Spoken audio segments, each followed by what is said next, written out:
Yeah. I will have, the people on the webinar will have heard it. They won't have done on YouTube.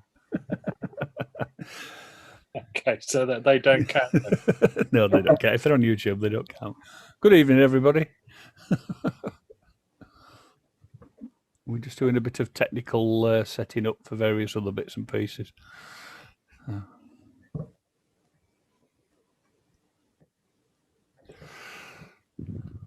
There you go.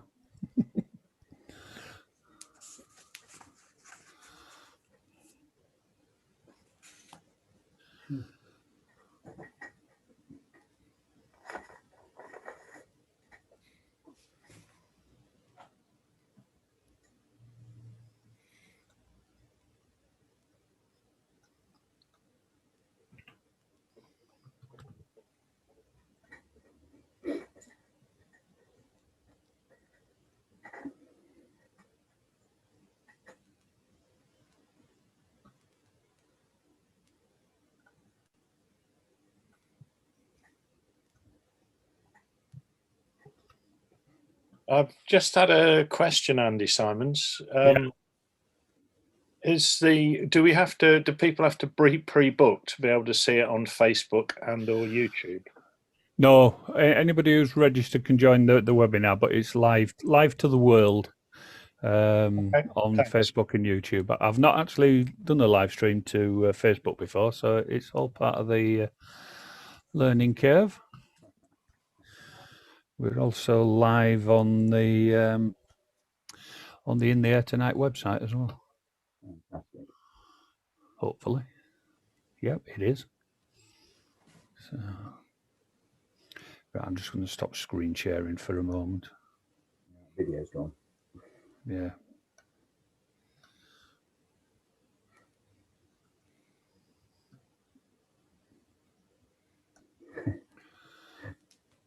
Next time, don't wear a black shirt, Andy. yeah. Well, it is navy blue, but It's the head. It is the head. Right. Let's set up on Facebook as well. An auto gyri behind you, Andrew. It is indeed. It's twin rotor one from 4 or 5 years ago now. That was a plan in Aeromodeller. I just thought it made an interesting backdrop. It does, yeah. I remember seeing that as a plan. Yeah, it was one of my dad's designs from the mid-70s. I built one then, and it had a single channel pulse proportional gear in, and we flew it on a windy day, and it just went further and further downwind with no penetration and ended up in a local lake. So that was the end of that. So it was not nice to rebuild this relatively recently with engine and throttle, so you could get it trimmed a bit better. Sorry, throttle and rudder, shall I say? Yeah.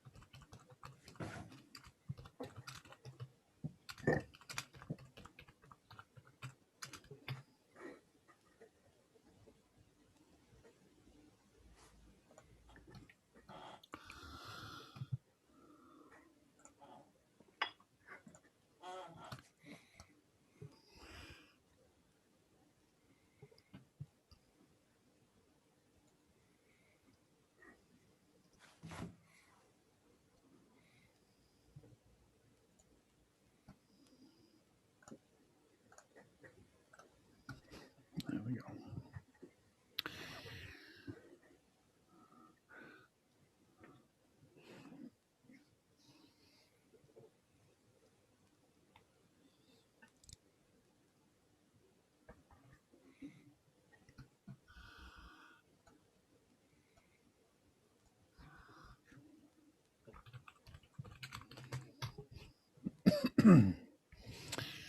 Right, that should be the live stream set up on YouTube and linked to Facebook and on the in the Air Tonight website, and hopefully you're seeing the little video that Mark put together.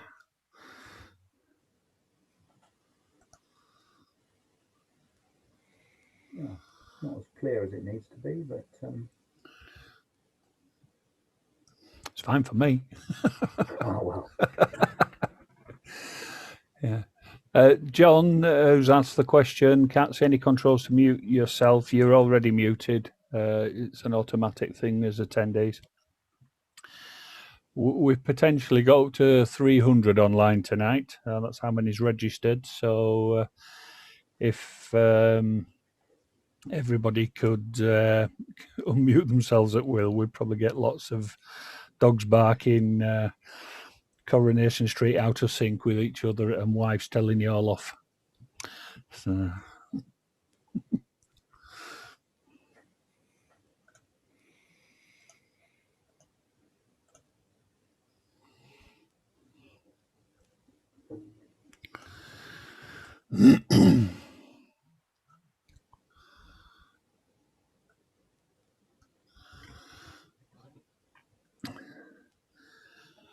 So we're approaching past, aren't we? And there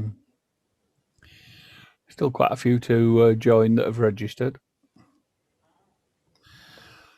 And good evening, Manchester, Lancashire and Wales from West Yorkshire here.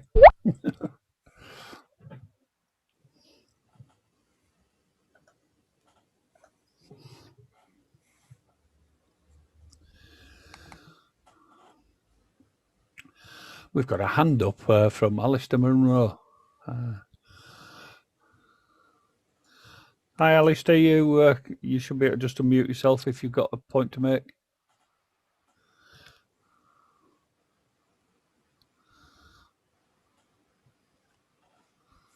New to this completely, so I'll mute myself again. Okay.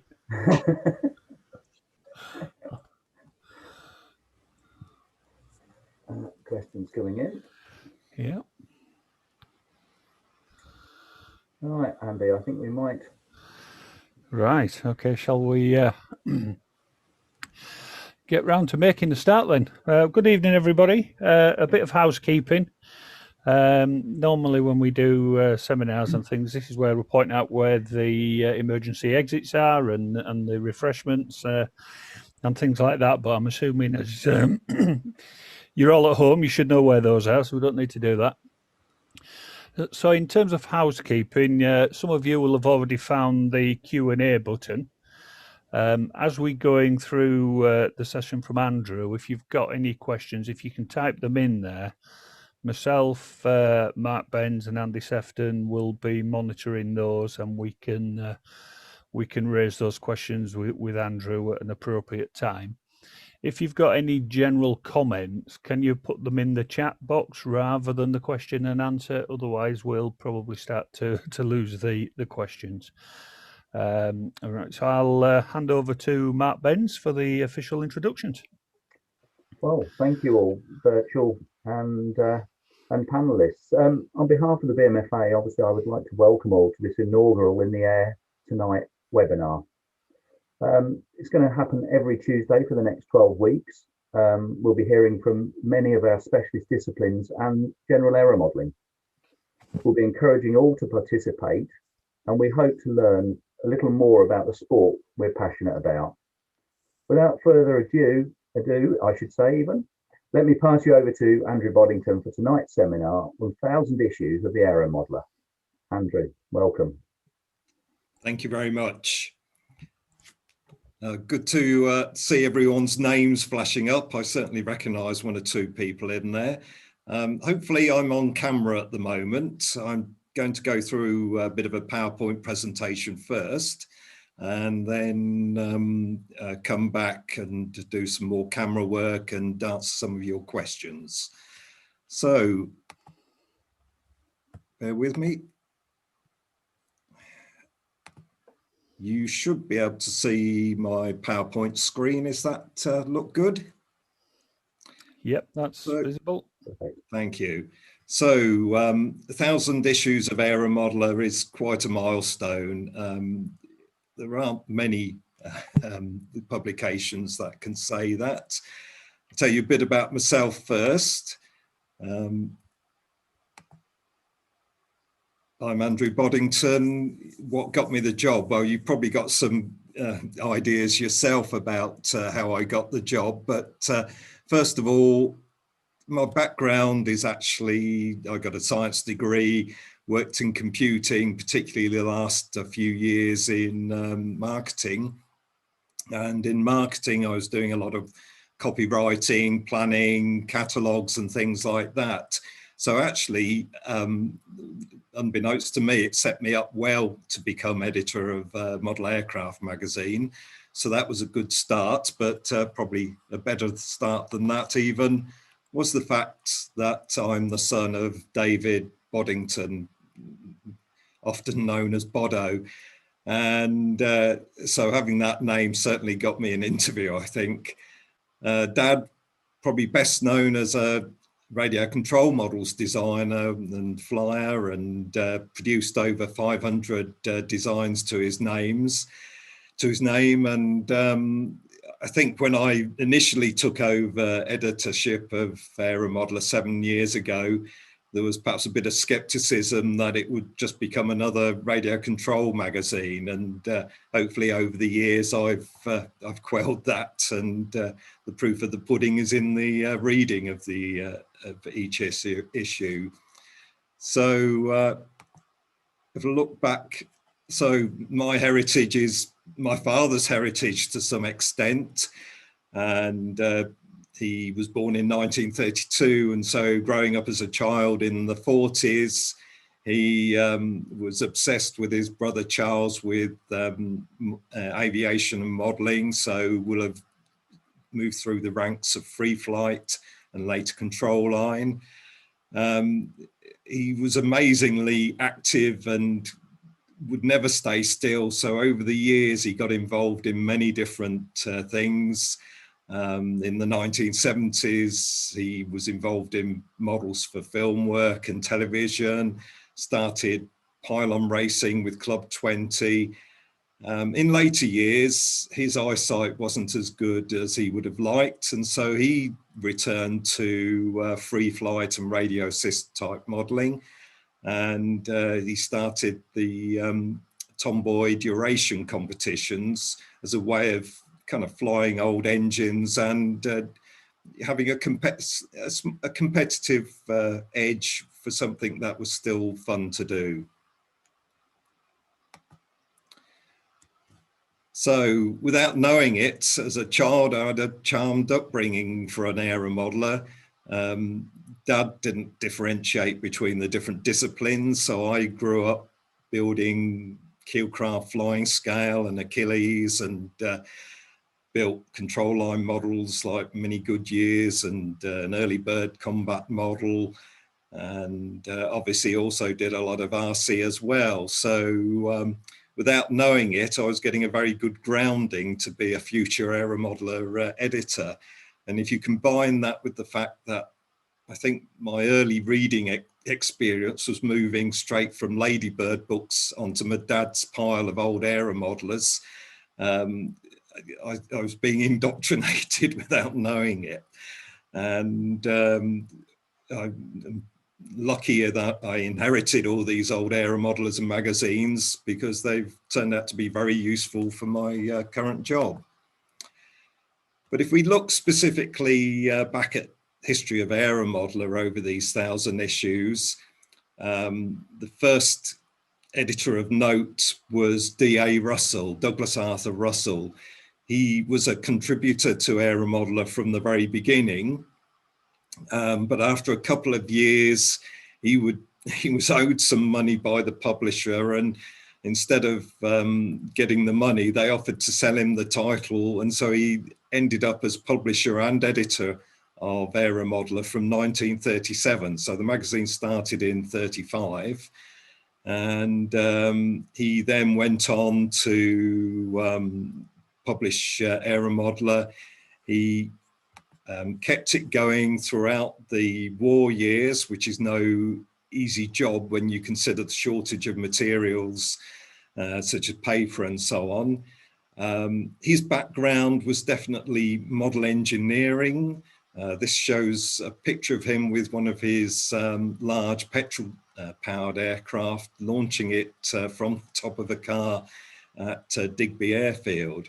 He was, I think, an amazing entrepreneur and maverick. After the war, he'd also started model cars and the model mechanic magazines. Harborough Publishing during the war had published detailed 3 views with aircraft of the fighting powers, a new book each year as the aircraft developed during the war. And obviously he also had things like the Aeromodeller plan service. And post-war, he moved the whole operation to Eaton Bray, and not only as a publisher, but as a model sports drome.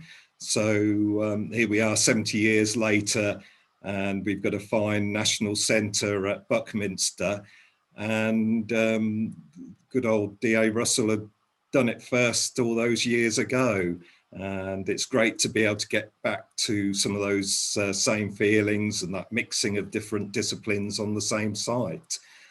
Unfortunately, he was perhaps too much of a maverick in that during the post-war period, there's obviously a shortage of building materials, and he didn't quite wait for all the official permissions before building the offices for the publisher MAP and to house other activities, such as he had an engineering company called Dagra who were producing full-size cars. There's about 6 of a particular car called a Russon, obviously based on his own name, produced. And really, his enthusiasm overtook him, and he was taken to court by the government for not getting the right permissions for his building work, and fined a total of £4,500 back in 1948, which was probably a couple of £100,000 in today's money, which unfortunately really was the beginning of the end of his part in the story, because he eventually had to sell out the magazine publishing side, which was bought by Argus Publishing, who went on to publish Aeromodeller for many years. I noticed in the chats that Jonathan Moulton's listening in. So hello, Jonathan. This is Jonathan's father, Ron Moulton, who for me and many of you, I'm sure, is probably the editor of Aeromodeller. I was lucky because my dad obviously worked for him when he was an editor. And so he's been somebody I've known as a family friend for many years. Again, I was so lucky with my upbringing in that I got to meet people like Ron, Doug McCard, Phil Smith, Howard Boys, and so on. And all of those kind of feed into what I produce today. So Ron had such wide interests as far as aviation and aeromodelling. When he came back from South Africa after the war, he'd already started flying control line models, I think influenced by the Americans and the American magazines he'd read. And one of his first designs for control line was the Votsac, which is now a class of its own in retro control line racing. He also designed models like Rascal and the Man of War, and free flight models such as the Ryan Spirit of St. Louis and the Oster AOP9. I think it'd be hard to find anybody who was as interested and done as many things as Ron in his lifetime. So really he was the he was assistant. He joined Aeromodeller in about 1950. By 1955, he was assistant editor. And through the 1960s, he was editor of Aeromodeller until Peter Richardson took over in 1971. And in that time, January 1966, Aeromodeller took on board model aircraft, which finished. So we've got that line of heritage to us as well. And after finishing as editor of Aeromodeller, he started the Scale Models magazine and went on to hold a senior position within MAP and Argus, its owning publisher, until his retirement in 1989. So a very big character and very well respected throughout the world, basically. And not just in aeromodelling. Anyone who read Aeromodeller in the 70s and early 80s will know the coverage of man-powered flight, which was another of his passions. And also, perhaps not so well known, his love of kite flying. He did produce 1 or 2 specials on kites as well.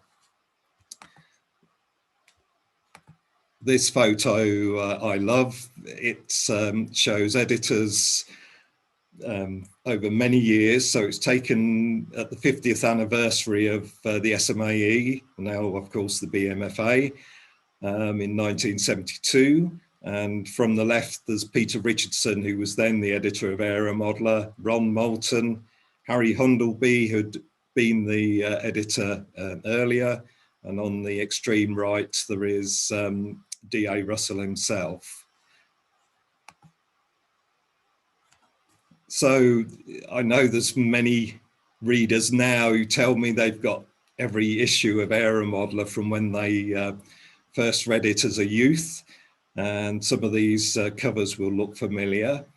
I think Aeromodeller's always been well known for having strong cover images, none more so than in the 1940s with before the advent of photograph covers, particularly C. Rupert Moore, Charles Rupert Moore. His paintings are absolutely excellent and evocative of various types.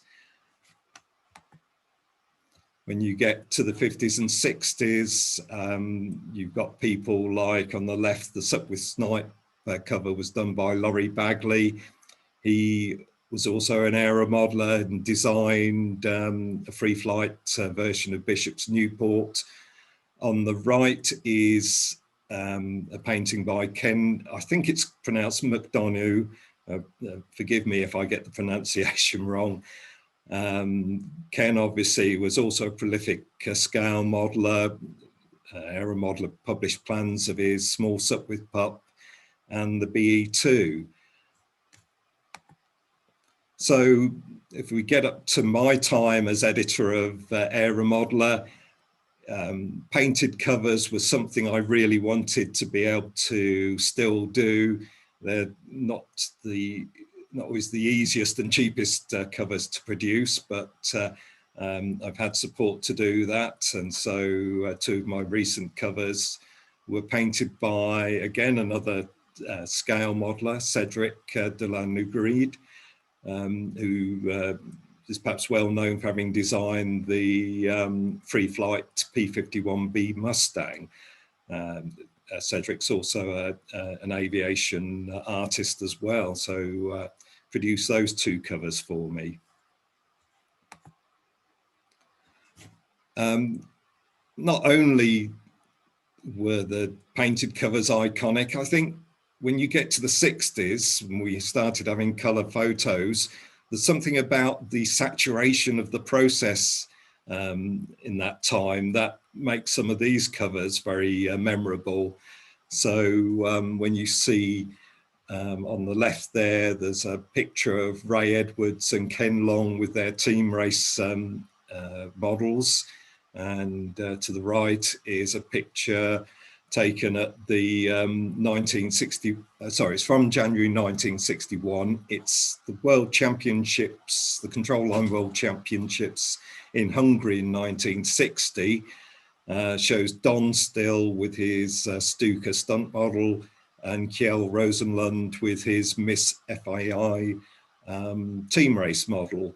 And those World Championships turned out to be very controversial for some of the judging decisions made. And if you buy the next issue of Aeromodeller, that'll be the January 2021 issue, we've got Adrian Duncan writing about what happened there. And it spurred me into contacting Chas Taylor, who was one of the participants from the UK team, and he'll be following up with some of his memories of the time. So this kind of brings me on to what is the current Aeromodeller. Well, very much going from 1 to 1000, I see there is a lineage there that I very much want to tap into and do my best to do that. So the 1000th issue, again, had a painted cover. It was by Graham Henderson, who's a brilliant aviation artist. He can paint in or draw in many different styles, but what impresses me is they're always very authentically of the full-size aircraft that he's describing, which isn't always the case. And so he did a painting of the full-size Northrop Racer, and Mike Stewart produced the free plan for that issue as a peanut, so a peanut version. And excuse me. So Aeromodeller was first published 85 years ago with I think the oldest and longest running of the model aviation magazines, albeit with a break at the beginning of this century. Aeromodeller first of all came back within AMI, but 8 years ago really was relaunched as a separate magazine by Alan Harmon, who still publishes it. So I think it's important that we're not trying to be everything to everybody. We're not a mainstream RC magazine, so we don't do ready to fly RC drones, quadcopters, anything like that. So I'd say we look after the long tail of aeromodelers, and by that it's people who still build from kits or from plans, or these days from 3D printing, and are looking to not just build but fly as well. And as part of that continuity, we still do engine reviews, IC engine reviews. I must admit, I can't get any enthusiasm for doing electric motor reviews, but perhaps that will change. But the first official engine review was in May 1948 of the ED competition special. And in the 1000th issue, we had Maris Dislers doing a review of the SAM 75 diesel. So like the Mills 75, it's the same size, but really a very fine piece of engineering, twin ball race. So I see it as the Mills of the 21st century. So it's a fitting engine to have in that issue. So what does an editor do? You're perhaps wondering, do I spend all my time just building and flying and instructing minions to do the work? Well, if only. It's only me as far as full-time on the magazine, plus designers who do all the layout and so on. So if I don't do it, it don't get done, kind of thing. But key to the success of the magazine are the contributors, and I'm happy to say we've got some very good and diverse contributors, which make all the difference to having a readable magazine. I'm always on the lookout for anybody with interesting things to share, particularly how-tos and how to do things. it doesn't matter if your English isn't brilliant, because my job is to make sense of that, but having some good quality photographs is important for contributors. So the latest issue is the December issue, and slightly unusually, we've got quite a bit of car information in there. It's always been something that has been in Aeromodeller right back to D.A. Russell's time at the Eton Bray Model Sportsdrome.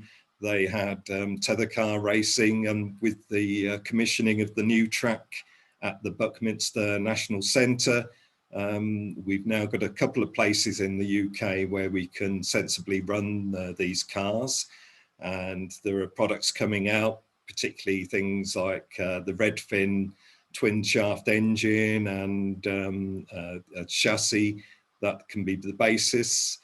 The latest issue has got a free plan for what they call air-driven car, so you can use a stunt engine to power a car if you want to get experience.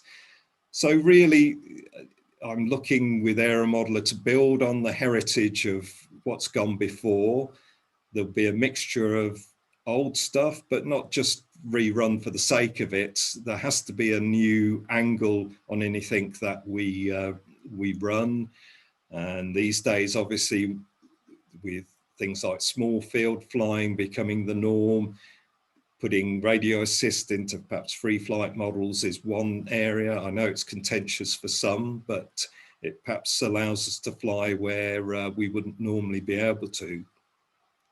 So that's pretty much the end of my presentation, and I'm going to hopefully move over to the camera now, if you'll bear with me a moment.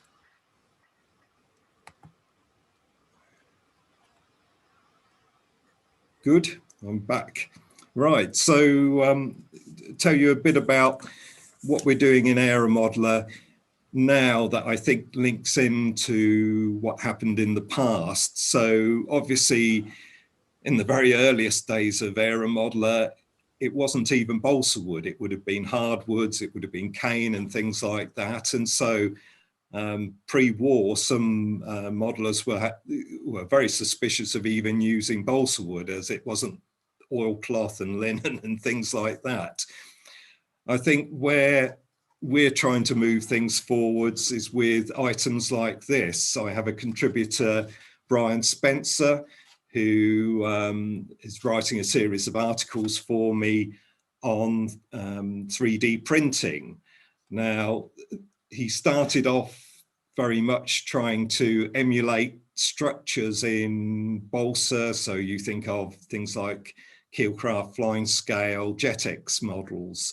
So he's worked on things like the Sabre and so on, but he quickly realized that it was wrong just to try to duplicate all the placements of the formers and the stringers and so on. So over a matter of months, and he's described this in Aeromodeller, how he's refined these designs and made them lighter, made them stronger, working out different ways of printing. This is one of his latest prints, which is for Messerschmitt ME262. It was a version that was never made, because normally the twin jet engines are mounted on the wing, underneath the wing. These are actually incorporated in, but Brian is working on this to be able to produce a flying model which will have 2 EDF engines in. And this was an early one. He's already managed to improve the weight of this, and he's very inventive. So it's not just a matter of sitting there and pushing a button and you get a 3D structure out. He is having to do the CAD design first, working out how to replicate the scale outline, and doing all the things we've always had to do with flying models, working out how to lighten it, where to put the engines, etc. So I've been vastly impressed by what Brian's done, and thank him for sharing this with the Aeromodeller readers, and he's continuing to run with that. So that's perhaps something fairly complex. I'll just show you something else that he's been working on, which I wonder how many people recognize what this is. Well, actually, it's the components of a BMFA dart. So Brian is working with the BMFA on making this sort of design available for schools and colleges, because rather than us trying to force aeromodelling into young people's teaching establishments and so on, the best way to do it is to tap into what they're already doing at school, at college. So the STEM push and design and technology courses, to get people to start, first of all, with Brian's pre-prepared files, and then do their own variations to see how they perform, is a great step to introducing people to aeromodelling, doing something they would have to do anyway. So more power to Brian with his work on this. So that's, I think, a modern version of something that's Aeromodeller's always done. I think engine reviews are always very popular. This is, we're very lucky having Alex Finn with Redfin Engines developing new products in this country. I think this is an absolute sweetie that we've reviewed in Aeromodeller. It's a twin opposed cylinder diesel. And again, the engineering work, they're made in the Ukraine, has really helped make something which is only, it's 2 half cc cylinders, make sure it works and runs properly. And again, I think the difference I can make with a magazine like Aeromodeller rather than all the information on the web is Maris will do a proper engine review. He'll put together proper torque and performance charts and so on, so people can see the reality of an engine rather than just the marketing, if you like. So that's kind of talking about where we've been and where we are. If I look at what we're doing next month, so the January issue is at the printers as I speak and be out on the 17th of December. We've got stuff about 2 free plans. So there's a half A version of the Can-Do Stunter, which was flown by Peter Koch in 1948 at the Gold Trophy meeting. That together with a review of a new Redfin engine at 1cc. There's also a plan for a small-scale mini-mower glider, but called the Baby Mini-Mower. And we do things like we're celebrating the latest world record achieved by Ken Morrissey and Dick Hart, which they set with a pulse jet model. So you can find out more about that. And also, I'm very pleased to say, we've got the support of Deluxe Materials to put together a competition. I think most modelers have used at least one Deluxe Materials product, and they've got over 100 products, not just adhesives, but finishing products and lubricants and all sorts. And what we're looking for are people who are using the products, perhaps not in the way that Deluxe Materials intended. So there'll be a competition with Deluxe Materials prizes for people to share their innovative use of Deluxe Materials products. So that's all to come in the next issue. Beyond that, I'll just show you something I built during lockdown, which is this little 2-channel powered glider.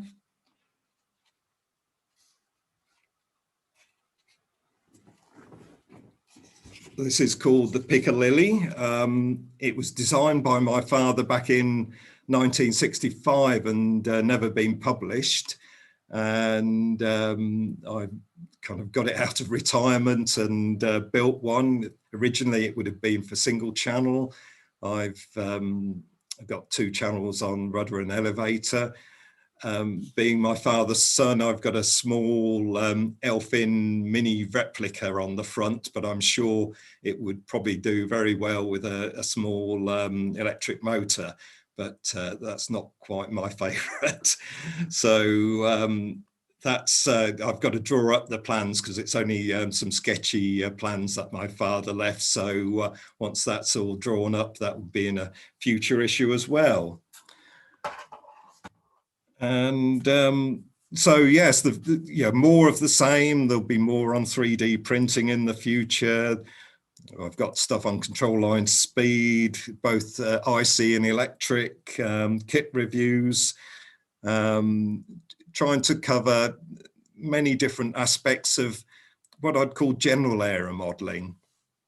And really, that's probably about it from me as far as the formal presentation goes. I know we've had one question in already, and if I do that first, then hopefully if you're tapping away, you'll get Andy and Mark coming up with some possible questions for me as well. So the first question we had beforehand was from Malcolm Ross. So hello, Malcolm, if you're out there. And he says, how are the numbers of aeromodelers holding up at the present time? And what about the future as the main group get more mature in years? So as you might imagine, with coronavirus, things have been difficult for all businesses, I think. We're very lucky as far as Aeromodeller goes in that we've got a very loyal subscriber base, and that has held up. In fact, we've gained subscribers because obviously at the beginning, well, for almost 6 months of lockdown, shops were closed. So anyone who normally bought from a newsagent, larger WH Smiths and model shops couldn't get their copy. What hasn't helped over lockdown has been the poor performance of the postal services, particularly sending magazines abroad, going to Australia and America. We've had many problems which have been out of our control. We're getting silly situations where people are receiving some of the latest magazines, even though they've yet to get the older magazines. And in the worst case, we had one Australian reader, his magazine was 4 months late. So if you are in that situation, please bear with us. We will make sure all subscribers do receive their magazines in the end, but they are taking so long at the moment. So to answer a bit more of Malcolm's question, the immediate future, I think, for Aeromodeller looks good because we've got that loyal subscriber base. I'm seeing new readers come in from people who've perhaps done RC for most of their life and later in life are going back to the things they did in their youth and enjoying doing free flight and control line again. So one of my columnists who writes on team races, Simon Molyneux, I first came across him when he was doing Club 20 racing, and now he's doing team racing. So I think there's quite a few people like that. There's another group of people who were just doing general aeromodelling in their youth. Then things like work, family commitment and so on gets in the way. And I think we're also seeing people returning in that age group. What is more problematic is the lack of really young people coming into the sport. And we're all doing things to try and improve that, but it has to be acknowledged that whether it's the BMFA, whether it's Aeromodeller, any other magazine, it's a hard job when there are so many distractions. I'm a second generation Aeromodeller. I didn't manage to persuade either my son or daughter to get involved. So, I'm as guilty as any on that one.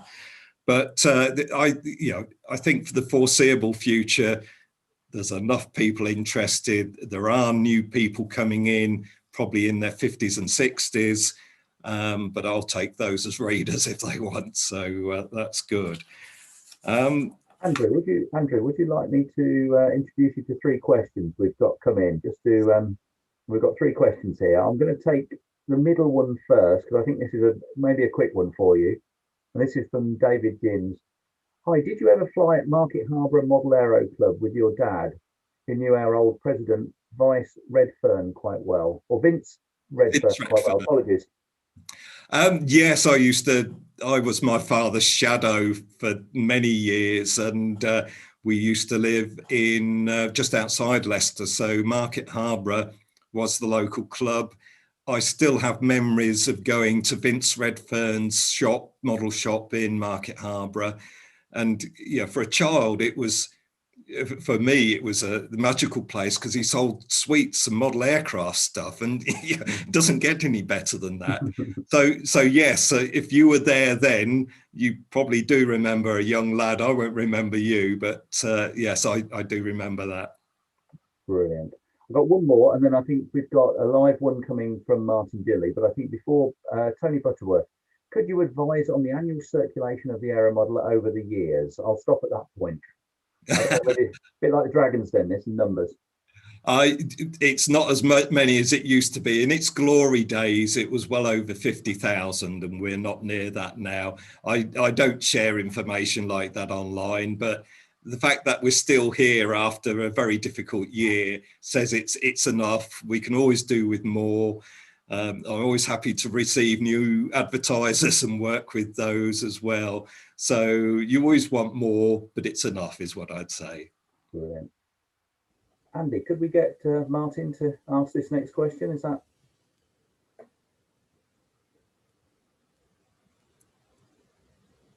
You're on mute, Andy. I am indeed. I'll just try and find him on the list, and then we can unmute him for the moment. It's a long question, that's all. So there he is. It's all right, I found him.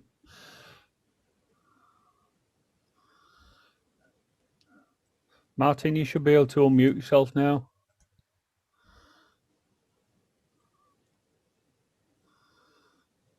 There we go. Evening, Martin. Hello, Martin. Martin Dilley, are you there, sir?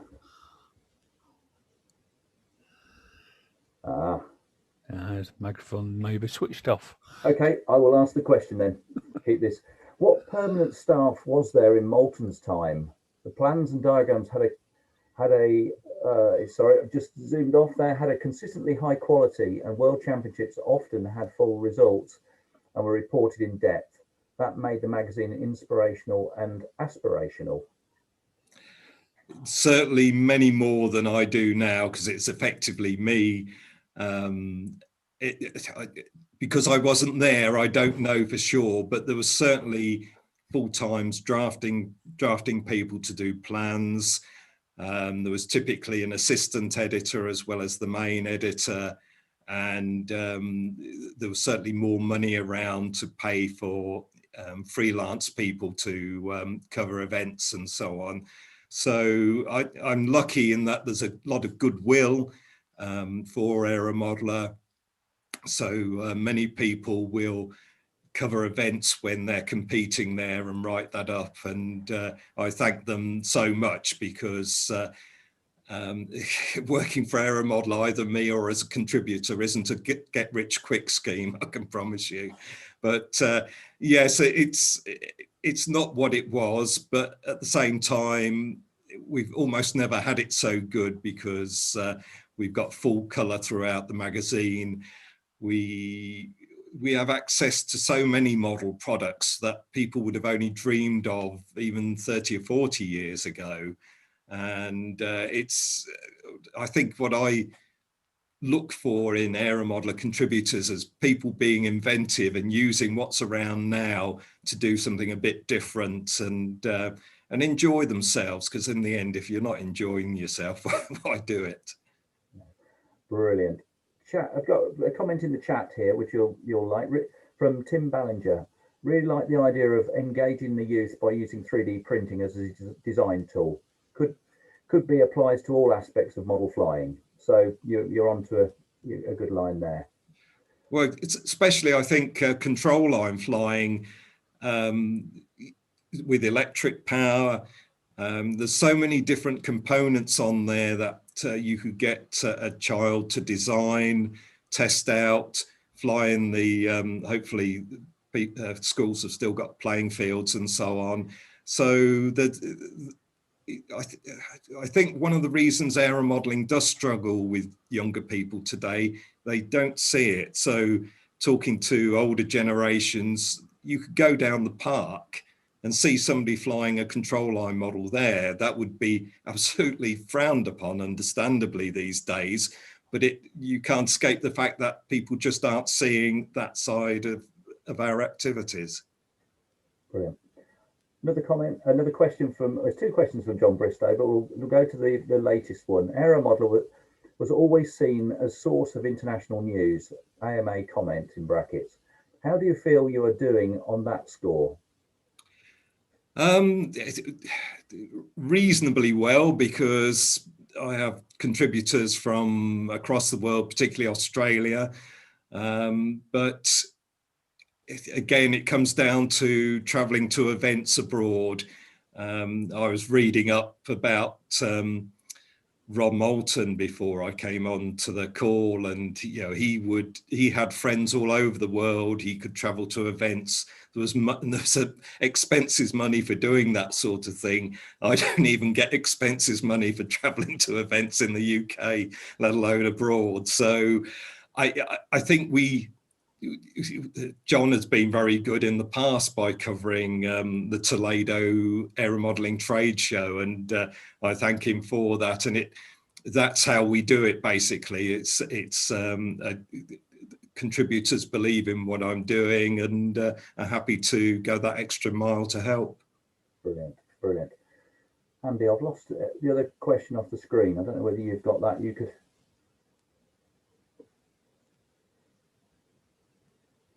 Sorry, you're on mute again, Andy. Sorry.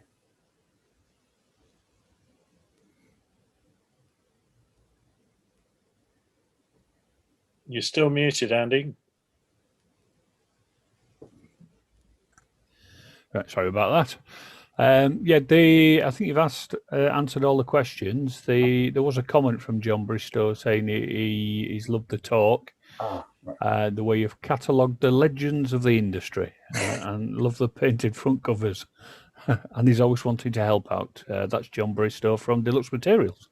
Thank you, John. Yes, I appreciate his help. So as I say, in the old days, perhaps money talked, and now it's relationships, and it's not a huge industry, aeromodeling. Nobody's out there getting rich. So in the end, it's about people working together, and I'm very lucky to have people who are willing to do that. Brilliant. Thank you. I don't know what the time is. We've got 15 minutes schedule. Is there any more questions? Got a comment coming in. I've just seen a comment from Chaz Campen, yes. Wondering if 3D printing is an answer to the shortage of balsa wood.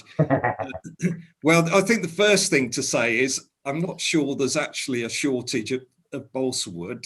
I think there might be a lot of people hoarding balsa wood, which is perhaps a different aspect of it. So the first thing to say is do share your balsa stash with your mates, and I think that will make things a lot easier. I know there are big consignments due in the new year, so I think it may be a temporary measure.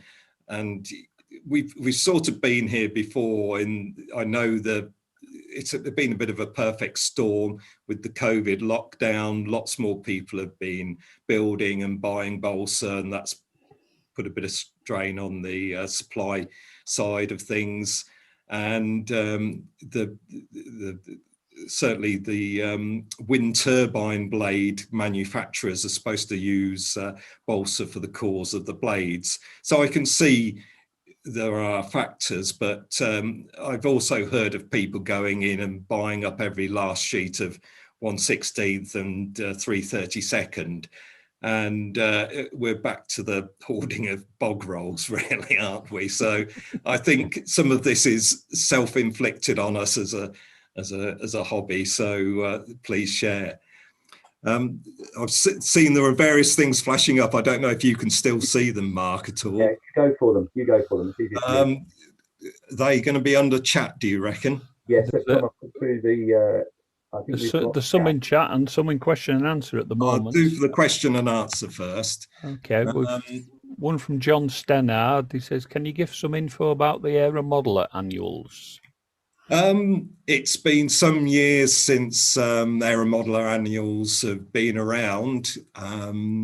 It was probably about late 70s when they finished, and I think basically they weren't selling enough to make it worthwhile as a way of getting out there. But I've got luckily a full set, and if you're lucky enough to have them, they are a wonderful view and an addition to Aeromodellers themselves. But there's no plans to bring them back at this stage. What else? The question there from David Gallier. Do you think control lines free flight is more accessible as a way into the wider hobby for the younger generation than full RC? I think all of them together should be considered. I think sometimes there's too much focus put on RC, and because of what Aeromodeller does, I've tended to, we do RC stuff, particularly radio assist, sport flying and small model RC. It's just when you consider somebody starting off, a youngster, I'm sure a lot of us will have built in our time those little Skystreak North Pacific balsa models. Those are still a good way of getting people flying. There are modern foam equivalents. The next step, using 3D printing or whatever to produce those, great. And as I was saying, I think control line for a small school playing field and so on is perhaps a lot better and controllable than perhaps expecting somebody to cope with a full RC model at first. But I think I would not leave out any of them, and you've got to find what fires a youth up and go with that, really. Okay, have we got some chat? There's a long comment from Derek Small there in the chat. So what I'm going to do is bring him in to talk. Oh, great. If you can unmute yourself now, Derek. If you can. Okay, can you hear me? Yes, can hear you, Derek. Hello, Hi. Derek. Hi, how are you doing? I sort of know at least one or two of you guys. I had the pleasure of commenting on Mr. Sefton flying a Spitfire, real one, by the way, which was a wonderful experience. Look, I live in Spain. I fly and have been flying model aeroplanes since I was about 14. Used to fly control line. What I see a lot of now is what I would call nostalgia stuff or competition stuff. I'm a born again flyer, and I've just built a couple of new old models. George Aldridge Peacemaker to be powered by an Oliver Tiger. I guess what I'm going to say is this: finding stuff nowadays, since the internet has become the place so many people buy stuff, has made it very hard to find kit. When I was building back in the 60s and early 70s, there were several shops in the city I live in, which was Bristol, which would carry stuff for all of us: free flight, control line, radio, cars, trains. Nowadays, much of what you need to get is really one-man band in cottage industry. Is there any chance of getting some kind of listing of some of these one-man band things that can provide some of the stuff? Because each discipline has its own sort of set of particular kit. Control line combat is different to aerobatics. peanut models are very different in terms of what they need to free flight power is different to almost every, everything is different now, and it's all very specialist. Is there any way of finding what I seem to remember there was a product listing way back in the day? Theoretically, it'd be very possible. Certainly when people write articles for me, I try and include details of who supplied products that they're using. And as you say, it does tend to be not the big organizations, the model shop in the local town and so on. It is small operations like Flight Hook and Free Flight Supplies for free flight products, and the other problem we have is, whereas there are the internet is great for finding all sorts of oddities and so on, some of the products that we've come to rely on, like solar film, just aren't made anymore. So it is a battle, but I'll certainly take on board what you've said, Derek, and see if I can produce a kind of discipline specific list of different suppliers, because it's the kind of thing that people in the know their little list of suppliers and who they would go to, but not everybody's in that fortunate position. So I'll make a note of that and look into producing something on that. I think that would be absolutely great, Andrew. The thing is, unless you're part of those special interest groups, you're not in the know, and finding those people is kind of difficult, especially when they're in the Ukraine or in Russia, or you don't know what they're going to be called next year. I think of places to, there's special interest groups for, say, old Killcraft and Veron and Mercury models and Frog models, and they're made by different people, which have different names to what they had last year. I know it's difficult. Obviously, with things like CAD and laser cutting and so on, for some of the old kits that are out of copyright now, there is multiple sources of supplies, but certainly Vintage Model Company is very good for a lot of the designs, and do produce some very good quality retro kits as well as their own new designs as well. But I've taken on board what you said, Derek, and because in the back of my mind and in my kind of address book, I'm sure I've got probably half of what you're looking for. So a bit of work should produce something that would be a useful reference. Andrew, I think a lot will be able to assist you with that, because I think that's a really splendid idea from Derek. So I just want to quickly go through a couple of other comments before we have to call time on this, because I'm just conscious of time now running out. Roger Trainer, enjoying the presentation. Derek Small, I just built a couple of new old models. Model shops, didn't we all love those? Charlie Jeffrey, Internet for All, its faults has, I think, made it easier to find obscure, obsolete items, e.g. there's Calpa diesel on eBay, etc.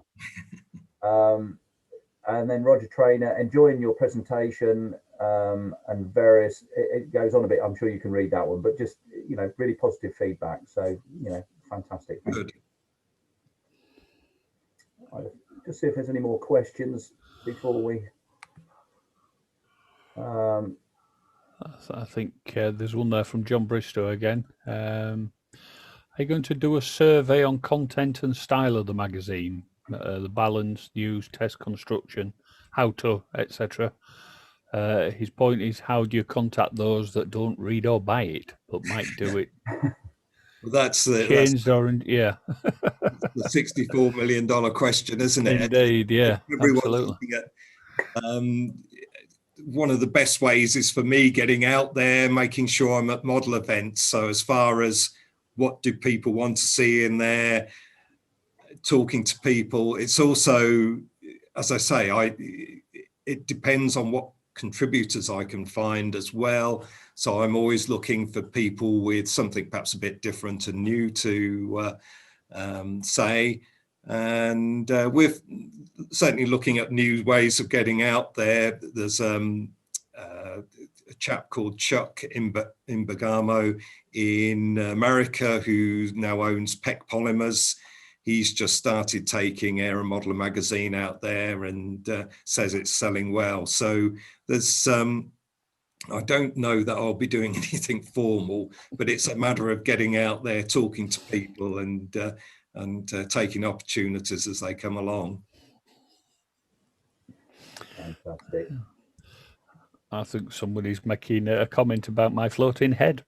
I've just seen Tony Butterworth's question. I should point out that the old Aeromodeller plans up to the year 2000 are still available. Unfortunately, my publisher doesn't own them. They, over the many years of companies coming and going, the plans have ended up with Sarek Hobbies.